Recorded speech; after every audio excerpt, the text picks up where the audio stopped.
Dear students, हम अपने इस वीडियो में देखेंगे संघट्ट किसे कहते हैं और वह कितने प्रकार के होते हैं। इंग्लिश में से कहते हैं कोलिजन।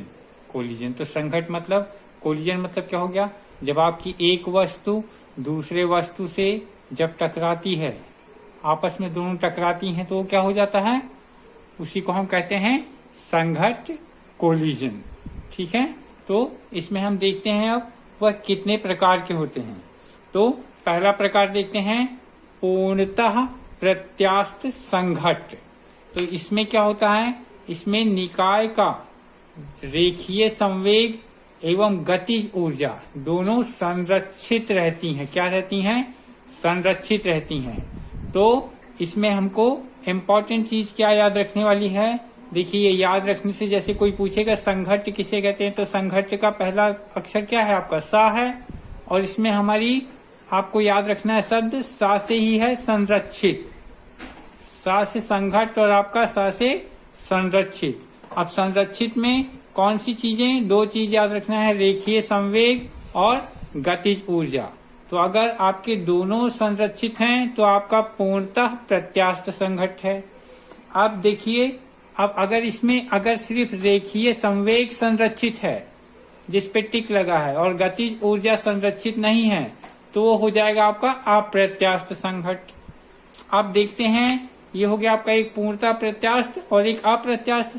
अब इसी अप्रत्यास्थ में एक है पूर्णतः अप्रत्यास्थ। अब इसमें देखते हैं, इसमें क्या है, इसमें है कि यदि संघट्ट करने वाली दोनों वस्तुएं संघट्ट के पश्चात परस्पर संयुक्त हो जाती हैं, मतलब दोनों चीजें जो आपस में टकरा रही हैं वो जुड़ जाती हैं एक दूसरे वस्तु के, मतलब एक वस्तु दूसरी वस्तु के अंदर धंस जाती है और एक ही वस्तु की भांति गति करती है, और धंसने के बाद में क्या हो जाएगा, एक हो जाएगा और वो गति करती है।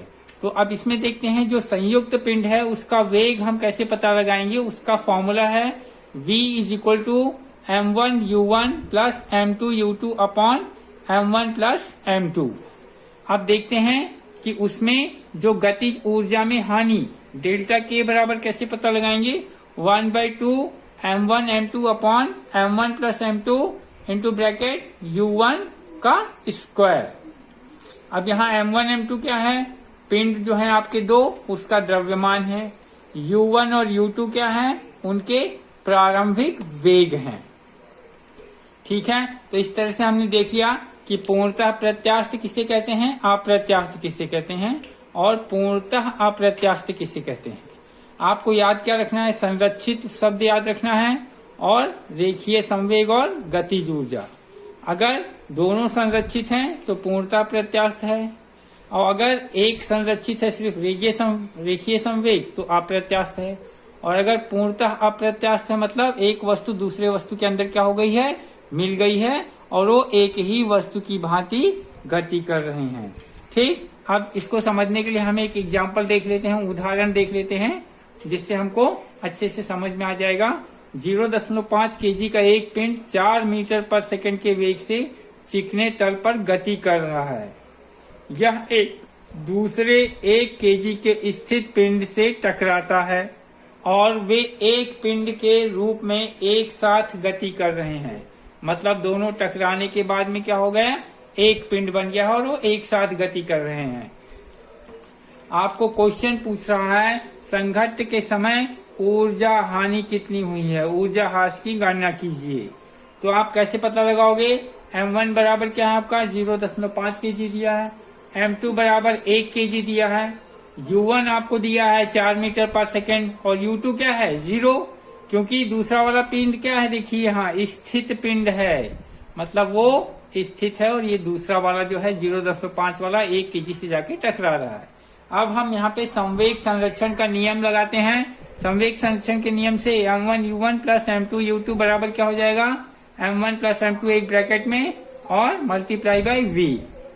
अब वैल्यूज हम पुट कर देते हैं। वैल्यूज पुट करने के बाद क्या आ जाएगा हमारा, v बराबर 4/3 मीटर पर सेकेंड। अब हमको क्वेश्चन जो पूछा है कि ऊर्जा हानि कितनी हुई है वो पता लगाना है। तो संघट्ट के पहले उनके ऊर्जाएं कितनी थी 1/2 m1u1 square plus 1/2 m2 u2 square, दोनों को जोड़ देंगे और संघट्ट होने के बाद जब दोनों आपस में मिल गए तो उनके द्रव्यमान क्या हो जाएंगे m1 प्लस m2 और वेग कौन सा है हमारा 4/3, इसका स्क्वायर हो जाएगा।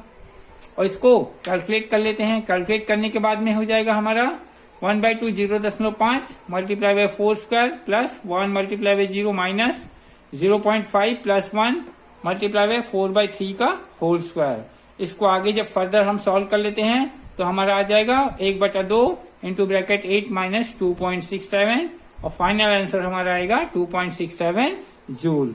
इस तरह से हमको संवेग संरक्षण के नियम से पता लगाना है कि उसका वेग क्या है, फाइनल वेलोसिटी। फाइनल वेलोसिटी पता करने के बाद हम उसकी ऊर्जा में कितनी हानि हुई है वो पता लगा सकते हैं। ठीक है, तो आप लोगों को अच्छे से समझ गया है कि संघट्ट किसे कहते हैं और आप लोग चैनल को लाइक और सब्सक्राइब भी करिए। ठीक है, थैंक यू।